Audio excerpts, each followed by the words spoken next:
The more of these videos I make, the more I realize just how little I actually know about some aspects of Formula 1, like sidepods for instance. I've never thought about it, but I don't really know how these things work.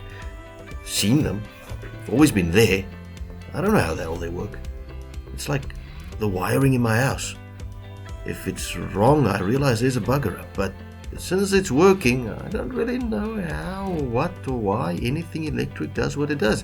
But that doesn't really matter, does it? We're here to talk about sidepods. Now, surely I'm not the only balding, aging, supporting a team that hasn't been good in decades, rather unintelligent, like Dalboy from Only Fools and Horses would say. You suddenly realise what a 100% 24-carat plonker he really is. Out there that doesn't understand these things. So here goes, sidepods for a dummy like me. We've all heard about these little suckers, we've seen them, but what in the name of Nigel Mansell's mustache do they do? If somehow you don't know, or maybe I've only been following Formula 1 as a strictly Mercedes Lewis Hamilton fan for all of the last year, sidepods on the other cars are the two large pod-shaped holy things, visibly located on either side of a Formula 1 car, except the Mercedes. Their main function, apart from just looking so cool, is to manage the flow of air around the car and provide cooling for the engine and other mechanical components and improve aerodynamic efficiency by reducing drag. Sidepods are made up of various components, and I quote my good friend Mr. Google. The bodywork.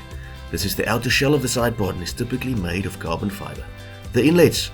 These are the openings in the sidepods that allow air to flow into the car. The radiators, these are the heat exchangers that cool the car's engine and other components. The exhaust, this is the pipe that carries exhaust gases away from the car. The sidepods of a Formula 1 car play a vital role in the car's performance. They help manage the flow of air around the car, help reduce drag and improve downforce. Downforce is a force that pushes the car down on the track, which helps improve grip and handling. End quote. That sounds reasonably comprehensible, even for myself, a second language English speaker. So either that, or the cough syrup I had a little earlier was stronger than I thought, and then, if that was the case, I apologize for whatever I may say next. But back to the sidepods. These little suckers also help with cooling the car. The inlets, or little holes for those so inclined, let air into the sidepods, and the air then passes over the radiators inside the sidepods, cooling them down, pushing the heat out through the exhaust. Time for us to Google again, and I quote, "The radiators are heat exchangers that transfer heat from the engine and other components to the air.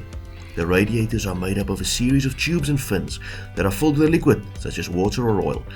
The liquid absorbs heat from the engine and other components and then carries this heat to the fins. The fins release the heat into the air, which then flows away from the car."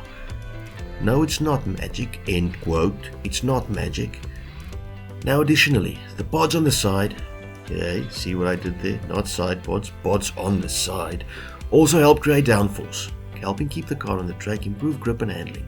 How does it do this? It does it by creating a vortex of air that flows around the outside of the car, pushing the car down on the track with the air.